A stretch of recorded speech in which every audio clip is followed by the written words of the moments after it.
ሰላም ጤና ይስጥልን ተመልካቾቻችን፣ የአፍሪካ ሬኔሳንስ ቴሌቪዥን ዜናዎች ከዚህ በማስከተል ይቀርባሉ። በቅድሚያም አርዕስተ ዜናዎቹን እንሆ። ማስመዝገብ ያለባቸውን ሀብት ሳያሳውቁ የቀሩ የመንግስት ተሿሚዎችን ጉዳይ ለምርመራ ወደ ፍትህ አካላት መላኩን የፌዴራል ስነ ምግባርና ጸረ ሙስና ኮሚሽን ተናገረ። በጋምቤላ ክልል በተፈጠረው ግጭት ምክንያት ላለፉት 3 ሳምንታት ስራ አቋርጠው የነበሩ የክልሉ መስሪያ ቤቶች ወደ ስራ እንዲመለሱ ማሳሰቢያ ተሰጣቸው። ዲሞክራቲክ ኮንጎ ባለፈው 1 ወር ውስጥ ብቻ 1500 ንጹሃን ዜጎችን ገድላለች ስትል ሩዋንዳን ከሰሰች።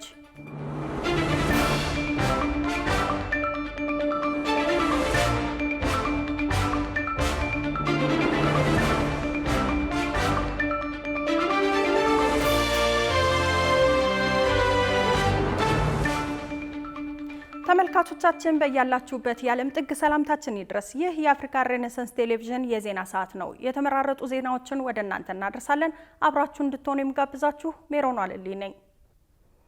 ማስመዝገብ ያለባቸውን ሀብት ሳያሳውቁ የቀሩ የመንግስት ተሿሚዎችን ጉዳይ ለምርመራ ወደ ፍትህ አካላት መላኩን የፌዴራል ስነ ምግባርና ጸረ ሙስና ኮሚሽን ተናገረ። ከዚህ ቀደም ሀብት ያስመዘገቡ የመንግስት ሹማምንትና ሰራተኞች መረጃ ለህዝብ ይፋ እንዲደረግ መጠየቁም ይታወሳል። ብዙነህ እንዳለ ዝርዝር አለው። በ2002 ዓ.ም በወጣው የሀብት ማሳወቂያ ምዝገባ አዋጅ ቁጥር 668 ህዝባር 2002 ድንጋጌ መሰረት የሀገሪቱ ፕሬዝዳንት ጠቅላይ ሚኒስትሩን፣ ምክትል ጠቅላይ ሚኒስትሩ፣ ሚኒስትሮች፣ ሚኒስትር ዴታዎች፣ ምክትል ሚኒስትሮች፣ ኮሚሽነሮች፣ ምክትል ኮሚሽነሮች፣ ዋና ዳይሬክተሮችና ምክትል ዋና ዳይሬክተሮች እንዲሁም ሌሎች የመንግስት ሰራተኞች ሀብታቸውን እንዲያስመዘግቡ ግዴታ ተጥሎባቸዋል። የፌዴራል ስነ ምግባርና ጸረ ሙስና ኮሚሽንም በየጊዜው የመንግስት ተሿሚዎችን፣ የህዝብ ተመራጮችንና የሚመለከታቸውን የመንግስት ሰራተኞች ሀብት ይመዘግባል። የተመዘገበውንም ሀብት ትክክለኛነት የማጣራት ስራ እንደሚሰራ በኮሚሽኑ የሙስና መከላከል ጥናት መሪ ስራ አስፈጻሚ አቶ ገዛኸኝ ጋሻው ተናግረዋል። በዚህ የማጣራት ስራ ማስመዝገብ ያለባቸውን ሀብት ሳያስመዘግቡ የቀሩ የመንግስት ተሿሚዎች እንዳሉ ማረጋግጠናል ብለዋል። ማስመዝገብ ያለባቸውን ሀብት ሳያሳውቁ የቀሩ የመንግስት ተሿሚዎችን ጉዳይ ለምርመራ ወደ ፍትህ አካላት መላኩንም የፌዴራል ስነ ምግባርና ጸረ ሙስና ኮሚሽን ተናግሯል።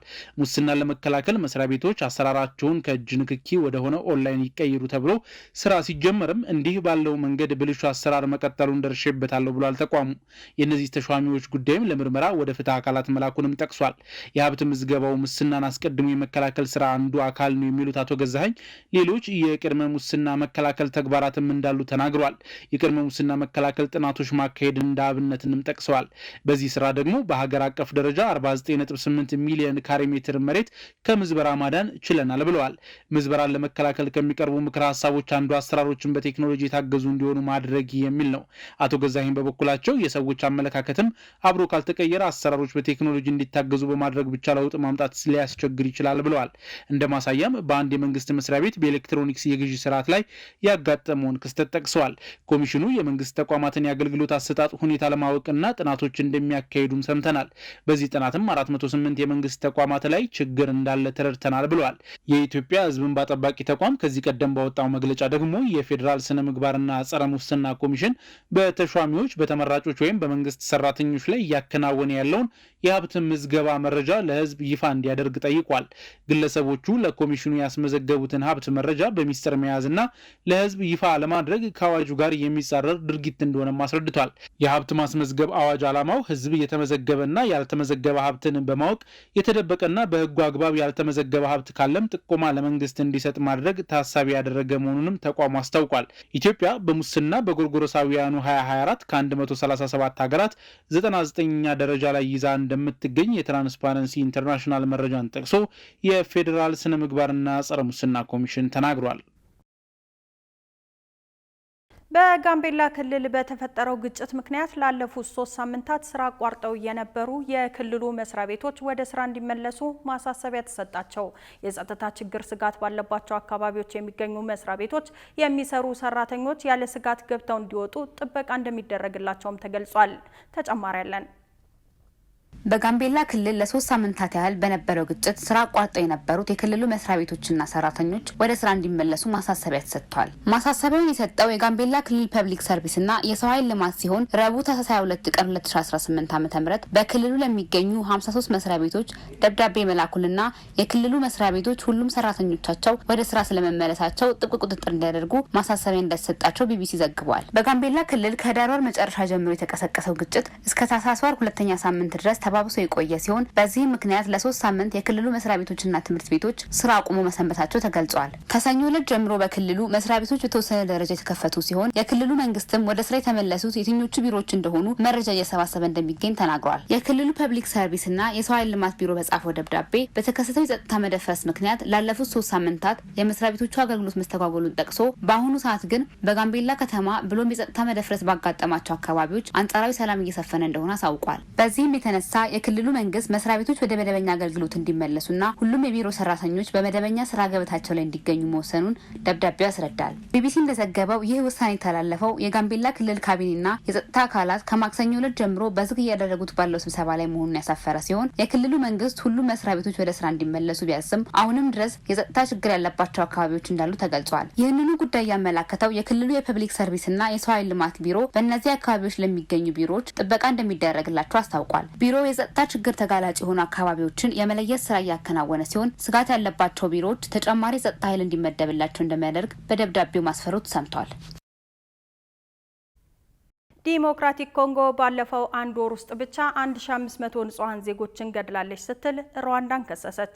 ኮንጎ ዲሞክራቲክ ሪፐብሊክ በኪጋሊ መንግስት የሚደገፈው የኤም23 ታጣቂ ቡድን አዲስ ጥቃት ከሰነዘረበት ከታህሳስ ወር መጀመሪያ ጀምሮ ሩዋንዳ በምስራቃዊ ኮንጎ ከ1500 በላይ ንጹሃን ዜጎችን ገድላለች በማለት ክስ አቅርባለች። ዮናስ ግርማ ዝርዝር አለው። In the Democratic Republic of Congo, the rebel militia has captured the largest city in the east.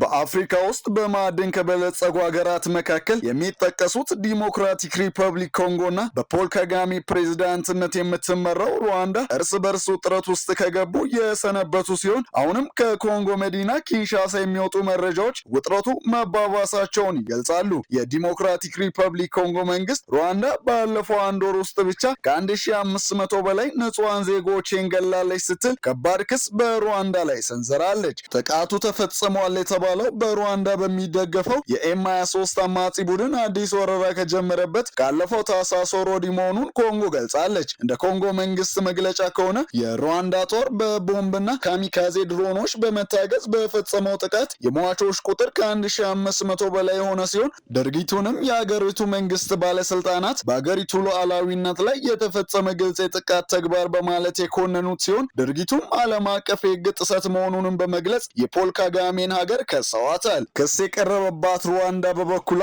አማጽያኑን ትደግፋለች ተብሎ የሚቀርብባትን ክስ ደጋግማ ውድቅ አድርጋለች። ይሁን እንጂ ሁለቱ ሀገራት በአሜሪካ አሸማጋይነት የሰላም ስምምነት ከተፈራረሙ ከጥቂት ቀናት በኋላ አማጽያኑ ቁልፍ የሆነችውን የዲሞክራቲክ ኮንጎ ከተማ ኦቬራ መቆጣጠራቸው ይታወሳል። ምንም እንኳን አማጽያኑ ከከተማ ለመውጣት ቃል ቢገቡም የአሜሪካና የኮንጎ መንግስታት ግን የአማጽያኑን ውሳኔ በጥርጣሬ ተመልክተውታል። አሁን በሚወጡ መረጃዎች መሰረት አሁንም ድረስ የአማጽያኑ አባላት በከተማዋ መታየታቸውን የአካባቢው ምንጮች ዘግበዋል። የተባበሩት መንግስታት ድርጅት ባወጣው የቅርብ ጊዜ መረጃ መሰረት በዚህ አዲስ ግጭት ምክንያት ከ80 ሺህ በላይ ሰዎች ወደ ብሩንዲ የተሰደዱ ሲሆን በደቡብ ኪቩ ግዛት ብቻ ግማሽ ሚሊዮን የሚጠጉ ዜጎች ከመኖሪያ ቀያቸው ተፈናቅለዋል ተብለዋል። የኮንጎ ጦር በሳምንቱ መጀመሪያ ላይ ባደረገው ከፍተኛ ውጊያ በኡቪሪያ ግዛት የሚገኙ አንዳንድ ቦታዎችን በቁጥጥር ስሩ ማዋሉን አስታውቋል። ይህ በእንዲህ እንዳለ ዋሽንግተን ሩዋንዳ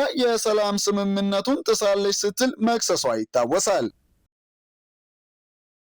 የሶማሊያ መንግስት ወደ 30 የሚደርሱ የአልሸባብ አባላት መገደላቸውን አስታወቀ።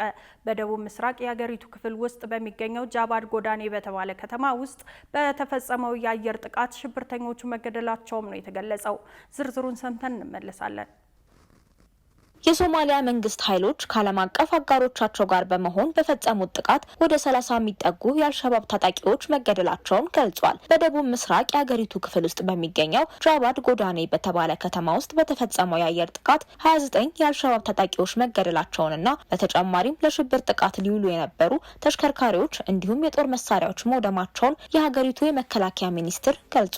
የሶማሊያ ብሔራዊ ስለላ ኤጀንሲም የአልሸባብ የፈንጂ ክፍል ዋና አዛዥ የሆነውን አብዱላሂ ኦስማን መሐመድ በዚሁ የአየር ድብደባ መገደሉን አስታውቋል። ኤጀንሲው ባወጣው መግለጫ አብዱላሂ ከዚህ ቀደም የሞቃዲሾ ቦምብ ፍንዳታን ጨምሮ በርካታ ዋና ዋና ጥቃቶችን ያደረሰ ዋና አዛዥ እንደነበር የተገለጸ ሲሆን በዚህ ቦምብ ፍንዳታ የተነሳም በበርካታ ሰዎች የተሞላ የጭነት መኪና ፈንድቶ ከ300 በላይ ሰላማዊ ሰዎችን ገድሎ በመቶዎች የሚቆጠሩ ሰዎችን ደግሞ አቁስሎ አልፏል። በዓለም ላይ ከሚጠቀሱ የሽብር ቡድኖች መካከል አንዱ የሆነው የአልሸባብን ቡድን በዋናነት ሲያንቀሳቅስ የነበረውና ኢንጂነር እስማኤል በመባል የሚጠራው ግለሰብም በዚሁ ጥቃት አብሮ መገደሉ ተገልጿል። ሮይተርስ የዜና ወኪል ሚኒስትሩ በኤክስ ድረገጻቸው ላይ ያወጡትን መግለጫ ጠቅሶ እንደዘገበው በቡድኑ ላይ በተፈጸመው ጥቃት ውስጥ ማንነታቸውን ያልገለጻቸው ዓለም አቀፍ አጋሮች መሳተፋቸውን ገልጾ ሽብርተኝነትን በመዋጋት ረገድ ለሚያደርጉት ድጋፍ ምስጋናውን ገልጿል። በሶማሊያ ውስጥ የሚንቀሳቀሰውን ታጣቂ ቡድን ለመዋጋት በአፍሪካ ህብረት ጥላ ስር የተለያዩ ሀገራት ወታደሮች በሀገሪቱ ውስጥ ተሰማርተው የሚገኙ ሲሆን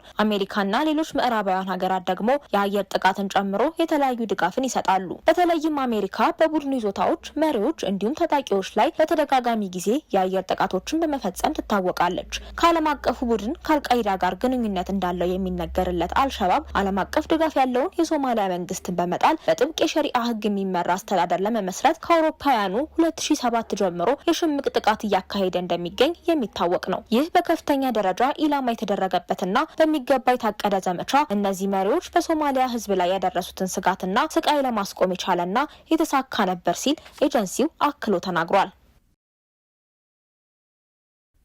ክቡራትና ክቡራን ተመልካቾቻችን አሁንም የአፍሪካ ሬኔሳንስ ቴሌቪዥን ዜናዎች እንደቀጠሉ ናቸው። ወደ ቀጣዮቹ ጉዳዮቻችን ከመሻገራችን በፊት ይፋዊ የማህበራዊ ገጾቻችንን ልናስታውሳችሁ ወደድን።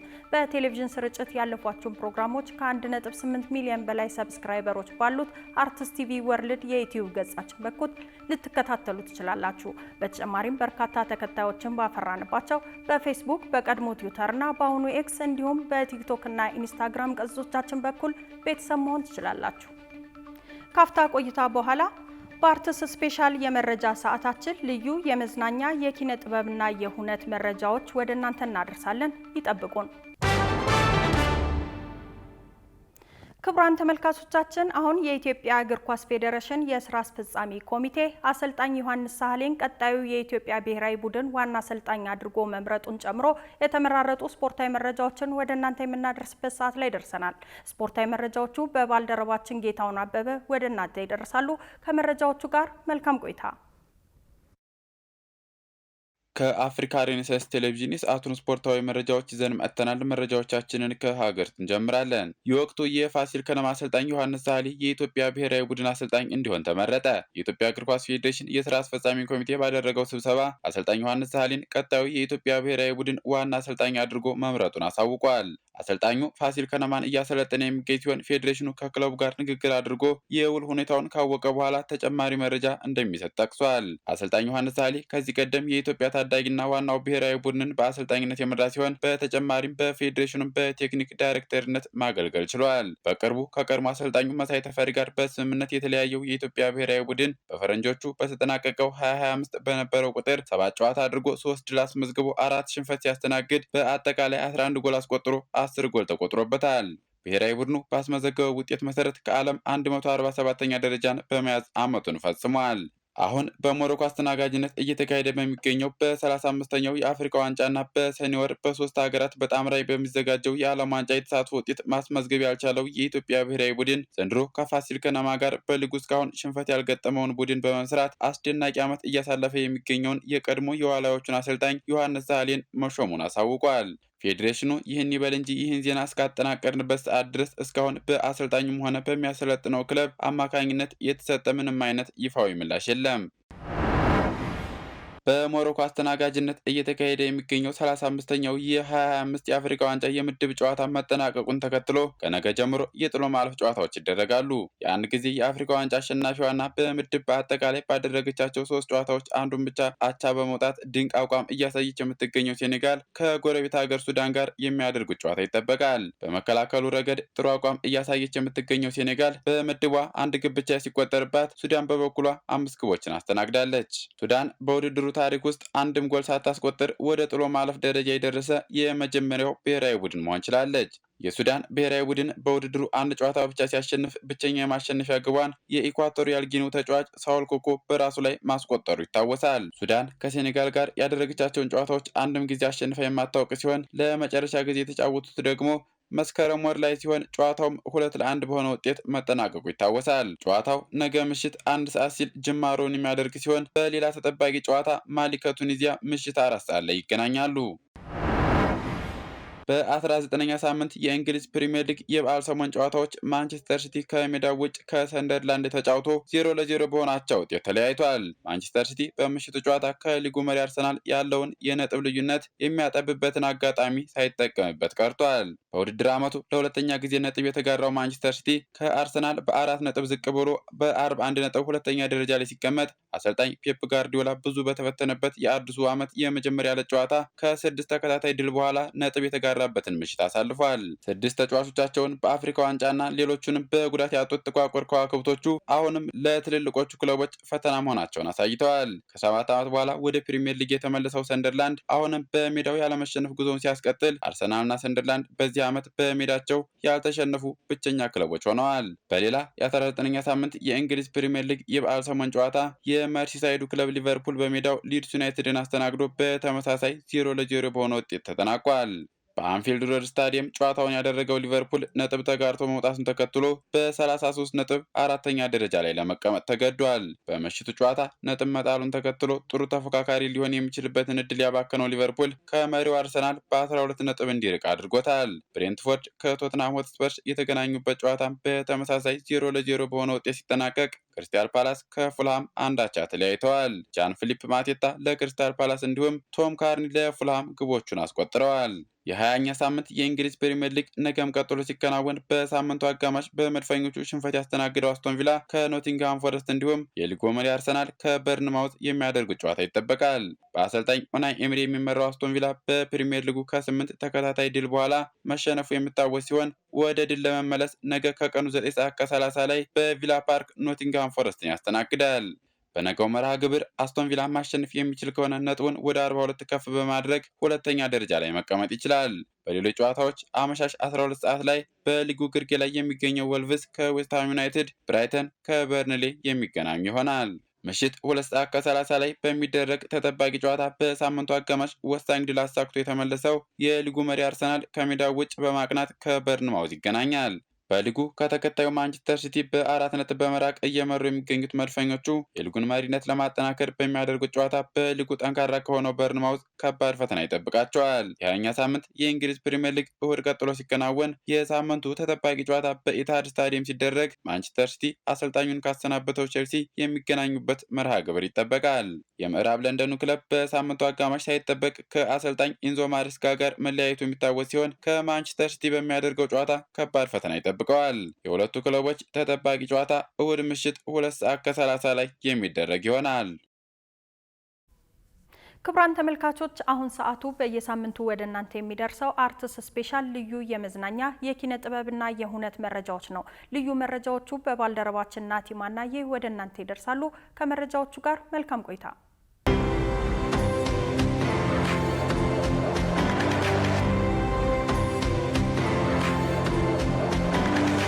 የተወደዳችሁ እንዴት ናችሁ? ይህ አርትስ ስፔሻል ነው። ዋና ዋና ጉዳዮች ከዓመታት በኋላ የ90ዎቹ ድምፃዊ ሳምቦድና ናቲ ኃይሌ ነገ በአዲስ አበባ የሙዚቃ ዝግጅታቸውን ሊያቀርቡ ነው። በኢትዮጵያ ታሪክ የመጀመሪያ እንደሆነ የተነገረለት በአንድ ሴት ተዋናይት ብቻ የተሰራ የሙሉ ጊዜ ተውኔት ለመድረክ በቃ። እነዚህንና ሌሎችንም የአርትስ ስፔሻል የኪነትና ኩነት መረጃዎች እናቀርብላችኋለን። አብራችሁን ሆኖ በዘጠናዎቹ በለቀቃቸው ሙዚቃዎች ተወዳጅ ከሆኑ ድምፃውያን መካከል ሳሚ ካሳ በመድረክ ስሙ ሳምቦድ ከ14 ዓመታት በኋላ በዚህ ሳምንት ወደ ሀገር ኢትዮጵያ ተመልሷል።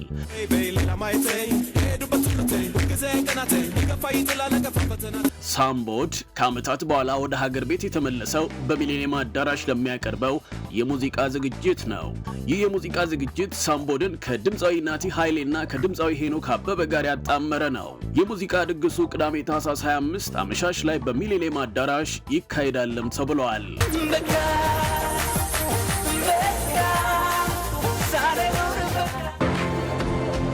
በኢትዮጵያ የቲያትር ታሪክ የመጀመሪያው በአንድ ሴት ተዋናይ ብቻ የተሰራ የሙሉ ጊዜ ተውኔት ባሳለፍነው ማክሰኞ ታህሳስ 21 2018 ዓ.ም ለእይታ ቀርበዋል።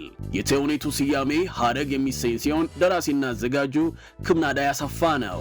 በአንጋፋ የኢትዮጵያ ብሔራዊ ቲያትር ቤት ለመድረክ በበቃው በዚህ ተውኔት ላይ ተዋናይት ሀና ጌትነት በብቸኝነት ትተውናለች።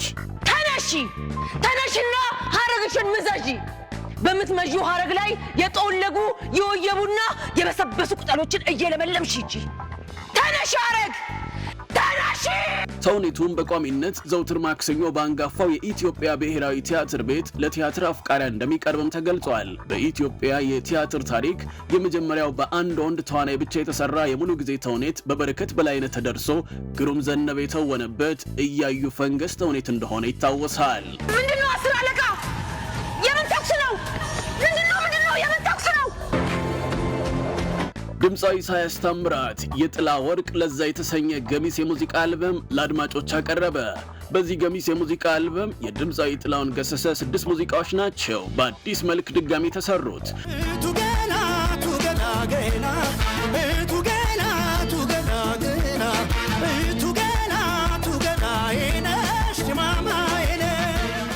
በድጋሚ የተሰሩት የጥላውን ሙዚቃዎች የ13 ወር ጸጋ፣ እቱ ገላ፣ በእምባዬ ቦይ ልስራ፣ ከረምናት፣ አልቻልኩምና አንድ የኦሮምኛ ሙዚቃዎች ናቸው።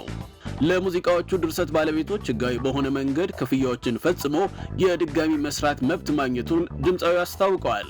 በድጋሚ ከተሰሩ ሙዚቃዎች ውስጥ ለእቱ ገላ የ13 ወር ጸጋ፣ በእምባዬ ቦይ ልስራ ሙዚቃዎች የሙዚቃ ቪዲዮም ተሰርቶላቸዋል። በድጋሚ የተሰሩት የጥላውን ስራዎች በሽርግር ኢንተርቴይንመንት በኩል ነው ለአድማጮች የቀረቡት። ድምፃዊ ኢሳያስ ታምራት በራሱ አልበም ለምንድነው የማይመጣው የሚሉ ጥያቄዎች እንደሚያስተናግድ የገለጸ ሲሆን የራሱን ሙሉ አልበም እየሰራ እንደሆነና በዚህ ዓመት ለአድማጮች የማቅረብ ሐሳብ እንዳለውም አስታውቀዋል። በደራሲ ሶፊያ ዘውዴ የተዘጋጀው የድል መልክ የተሰኘ አዲስ መጽሐፍ ለአንባቢያን ቀረበ። የደራሲው የመጀመሪያ መጽሐፍ እንደሆነ የተገለጸው የድል መልክ ምን ጉዳዮችን ይዟል? ጠይቀናታል። ደራሲዋ ምላሽ አላት። መጽሐፌ እንግዲህ የተለያየ ወደ 8 የሚሆኑ ልቦለዶች ናቸው ያሉት። ልቦለድ ስቶሪዎች ናቸው። ስቶሪዎቹ ያው እኔ ከማውቃቸው ከኖርኩባቸው ደግሞ ካየሁት ካስተዋልኩት ነገሮች ተነስቼ የጻፍኳቸው ናቸው። 8 ስቶሪ ያሉ የተለያየ ይዘት አላቸው። እንግዲህ ዲቴል ይዘቱ አንባቢ አንብቦ ቢረዳው ብዬ ነው የማስበው። እኔ በግሌ ወደ 120 አካባቢ ገጾች አሉት። 430 ብር ነው የጀርባ ዋጋው። እንግዲህ በዚህ መልኩ ነው ለገበያ ያቀረብኩት። ይህን መጽሐፍ እንድጽፍ በፌስቡክ ማህበራዊ ትስስር ገጽ ላይ የሚያውቁኝ ወዳጆቼ ብርታት ሆኖኛልም ስትል ተናግራለች።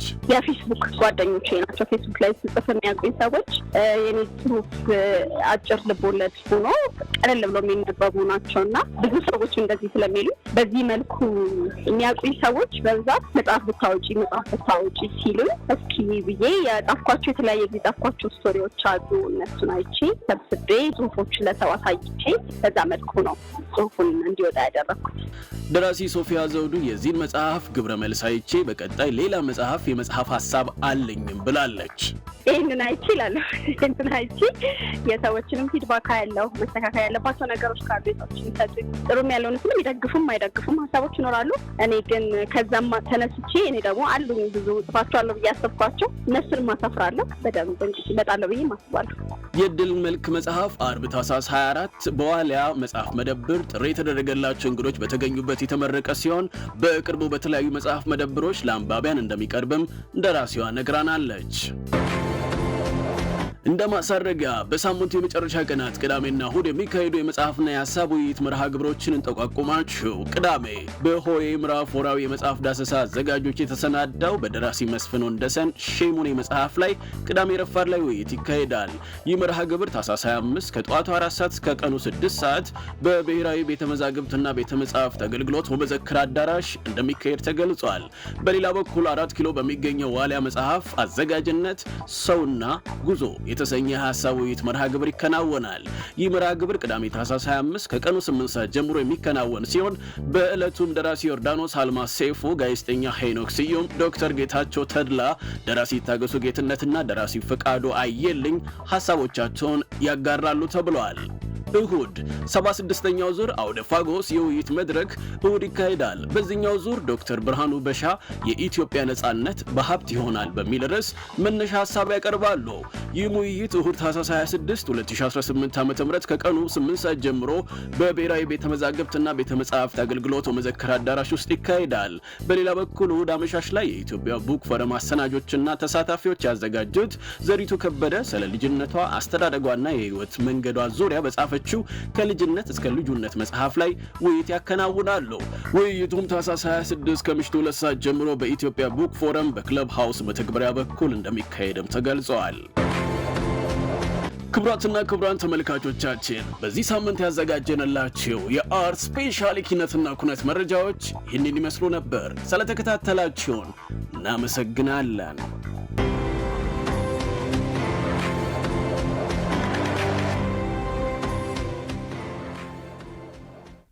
ውድ ተመልካቾቻችን የአፍሪካ ሬኔሳንስ ቴሌቪዥን የሰዓቱ ዜናዎች የተከታተላችሁትን ይመስሉ ነበር። ስለሰጣችሁን ጊዜ ከልብ እያመሰገንን ከዜናዎቹ ጋር ሜሮን ዋልልኝ ቆይታ አድርጌያለሁ። ከቀሪ የጣቢያችን ዝግጅቶች ጋር መልካም ጊዜን ተመኘው።